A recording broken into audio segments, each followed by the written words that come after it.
नमस्कार मित्रों, R S के बेसिक क्लासेज में आपका स्वागत है। इस वीडियो में आप रीजनिंग क्या है, कितने प्रकार का होता है, उदाहरण के साथ जानेंगे। तो शुरू करते हैं। रीजनिंग क्या है या रीजनिंग कैसे कहते हैं?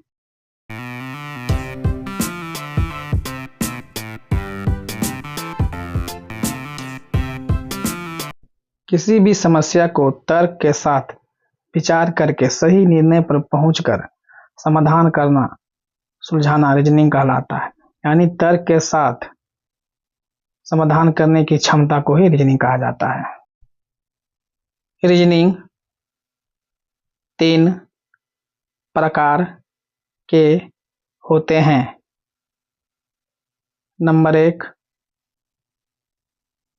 Verbal reasoning, number 2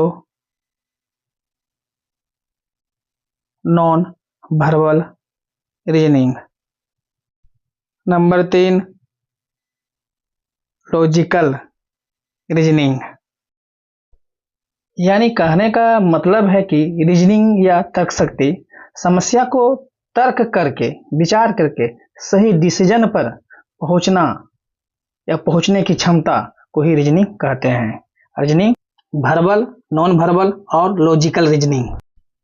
number 1 verbal reasoning,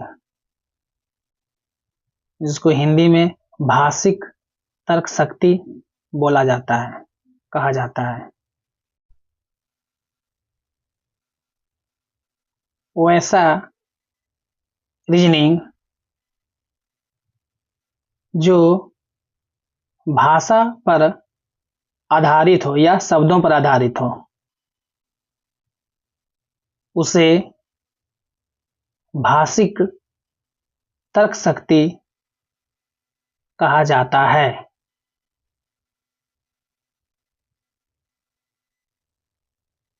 या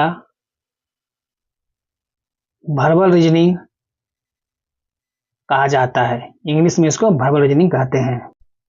अब हम लोग कुछ उदाहरण लेते हैं। जैसे नंबर 1 महाराष्ट्र अनुपात मुंबई समानुपात झारखंड अनुपात खाली स्थान डैश व्हाट। यानी महाराष्ट्र मुंबई है, झारखंड इसमें क्या फिल किया जाएगा, क्या भरा जाएगा। तो ऑप्शन 1 में लेते हैं, जैसे पटना ले लिए। ऑप्शन बी में लेते हैं लखनऊ। ऑप्शन सी में लेते हैं रांची। और ऑप्शन डी में लेते हैं, डी में आप कोलकाता ले सकते हैं, कोलकाता ले लीजिए, कोलकाता। इसमें महाराष्ट्र की राजधानी मुंबई है, तो झारखंड की राजधानी रांची होगी, क्योंकि महाराष्ट्र एक राज्य है तो एक राजधानी है। इसका आंसर, सही आंसर सी होगा। अब दूसरा उदाहरण लेते हैं। इसमें ऐसे सवाल मुझको अलग करना होता है, जैसे पंडित जवाहरलाल नेहरू। बी ऑप्शन में अटल बिहारी वाजपेयी। सी में Lal Bahadur Shastri. D option doctor Rajendra Prasad. ये चारों ऑप्शन में आप देखिए कि तीन एक दूसरे से संबंध रखता है, लेकिन एक जो है उससे अलग है। तो इसमें आप देखिए कि पंडित जवाहरलाल नेहरू, अटल बिहारी वाजपेयी और लाल बहादुर शास्त्री, ये जो तीनों महापुरुष हैं, ये भारत के प्रधानमंत्री रह चुके हैं। लेकिन डॉक्टर राजेंद्र प्रसाद प्रधानमंत्री नहीं थे, वो भारत के राष्ट्रपति थे। तो इसका सही आंसर होगा डी, डॉक्टर राजेंद्र प्रसाद। यानी डॉक्टर राजेंद्र प्रसाद को अलग कर देना है। और कुछ हम लोग उदाहरण लेते हैं। नंबर 3 1 4 9 16 25। इसमें खाली स्थान में आपको भरना है। तो option A 36, option B 49, option C 27 और ऑप्शन डी 64। तो इसमें क्या बढ़ाएगा? इसमें देखिए, एक का वर्ग एक, दो का वर्ग दो, तीन का वर्ग तीन, चार का 16, पांच का 25, तो यहाँ पे 6 का वर्ग 36 होगा। तो इसका सही आंसर 36 होगा, यानी ऑप्शन ए नंबर 4। किसी सांकेतिक भाषा में राम को SBN लिखा जाता है, श्याम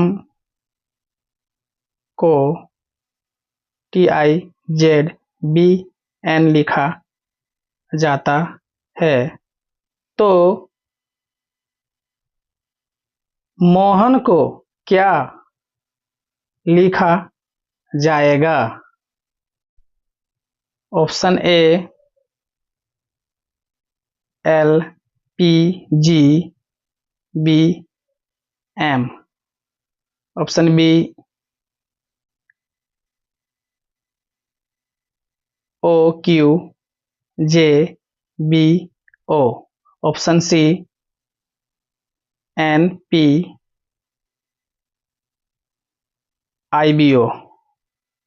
ऑप्शन डी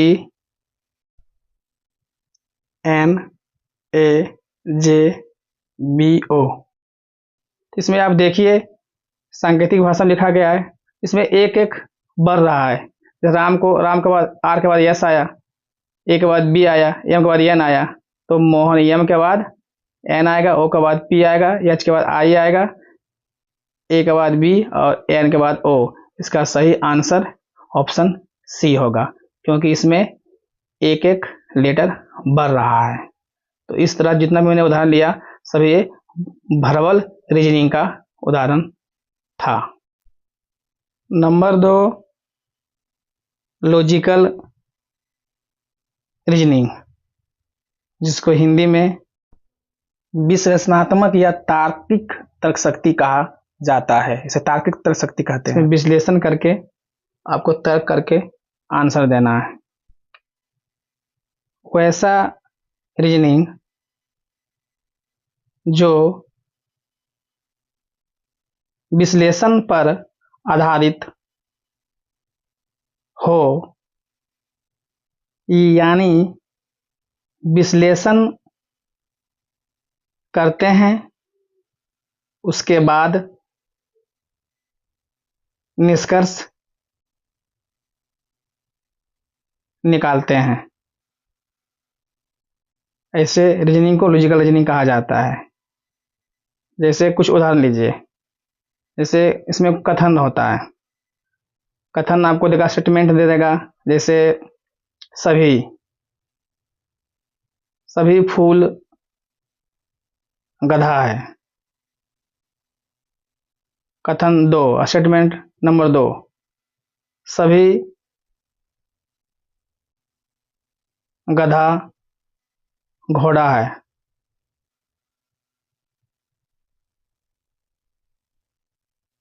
उसके बाद निष्कर्ष देगा आपको। निष्कर्ष में जैसे नंबर 1 में दे दिया, कुछ घोड़ा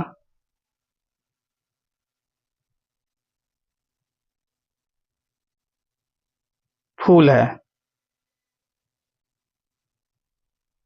निष्कर्ष 2, सभी फूल घोड़ा है। तो इसमें देखिए आप, यानी कथन से मिलाइए कि निष्कर्ष कौन सा निकल सकता है, यानी कौन निष्कर्ष सही होगा, ए निष्कर्ष होगा कि बी निष्कर्ष होगा। इसी पर आपको 4 ऑप्शन दिया जाएगा। उत्तर में आपको 4 ऑप्शन दिया जाएगा, जैसे ए निष्कर्ष 1 और 2 दोनों सही है। ऑप्शन बी केवल निष्कर्ष एक निष्कर्ष सही है। सी में या तो एक या दो सही है। डी में केवल निष्कर्ष दो सही है। तो ये चार ऑप्शन में आपको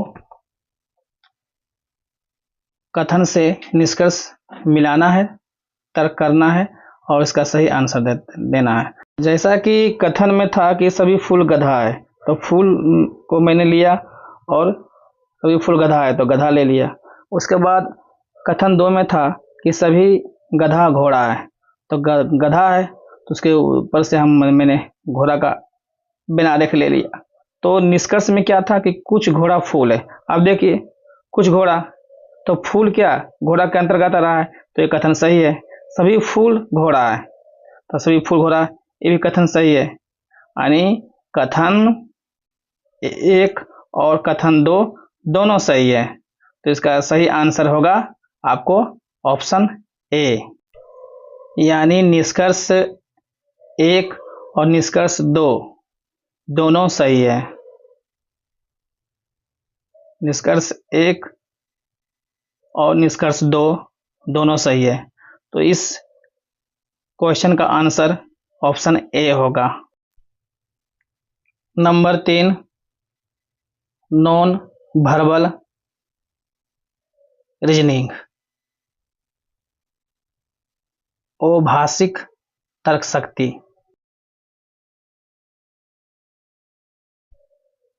वैसा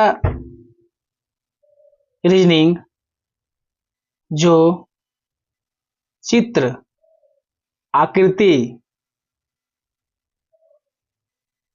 डायग्राम पर आधारित होता है, उसे अभाषिक या नॉन वर्बल रीजनिंग कहते हैं। हम लोग कुछ डायग्राम बनाते हैं, आकृति बनाते हैं नॉन वर्बल रीजनिंग को समझने के लिए। जैसे हम लोग एक आयत लेते हैं और आयत के अंदर एक त्रिभुज को रख लेते हैं, फिर एक त्रिभुज के अंदर आयत को रख लेते हैं, फिर समानुपात एक वृत्त लेते हैं और वृत्त के अंदर वर्ग को रख लेते हैं और अनुपात यानी खाली स्थान में क्या भराएगा ये देखना है। तो ऑप्शन ए में एक चित्र बनाते हैं, ऑप्शन बी में इस तरह का चित्र बनाते हैं, ऑप्शन सी में इस तरह का चित्र बनाते हैं और ऑप्शन डी में इस तरह का चित्र बनाते हैं। इस प्रश्न में देखिए कि बाहर वाला चित्र अंदर हो रहा है और अंदर वाला चित्र बाहर हो रहा है, तो उसी प्रकार वृत्त जो होगा अंदर होगा और वर्ग बाहर होगा, तो इसका आंसर डी होगा। इसका सही आंसर ऑप्शन डी है।